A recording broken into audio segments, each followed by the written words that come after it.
స్టార్లు ఉన్నారు, సినిమా యాక్టర్లు. సినిమా యాక్టర్లు ఎంత గొప్ప స్టార్లు అయినా వాళ్ళని గారు అని మాట్లాడతారా, గాడు అంటారా? అబద్ధాలు ఆడకుండా చెప్పండి. వాళ్ళకి గారు ఇస్తారా, గాడు ఇస్తారా? గాడేగా. సినిమా చెప్పుకునేటప్పుడు కూడా చిన్నప్పుడు, అరే అప్పుడు కరెక్ట్గా వస్తాడు రా వాడు, ఎవడు రా వాడు, ఫలానోడు, ఆ గాడు, అంతేనా? గారు అంటారా, గాడు అంటారా?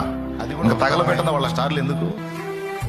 కానీ దేవుడు తన పరిశుద్ధులకి ఇచ్చిన గౌరవం చూడు. నీతి కిరీటం దర్శించిన పరిశుద్ధ పౌలు. అబ్బా, ఆనాడు నా దేవుని నిమిత్తం సిగ్గును అవమానమును లక్ష్య పెట్టక అన్నిటినీ ఆనందంతో సహించి విశ్వాసాన్ని కాపాడుకున్న పౌలు మహనీయునికి దేవుడిచ్చిన ఘనత అక్షయమైనది. అది ఇక్కడ ఉంది, రేపు అక్కడ కూడా ఉంది. అక్కడ ఉంది.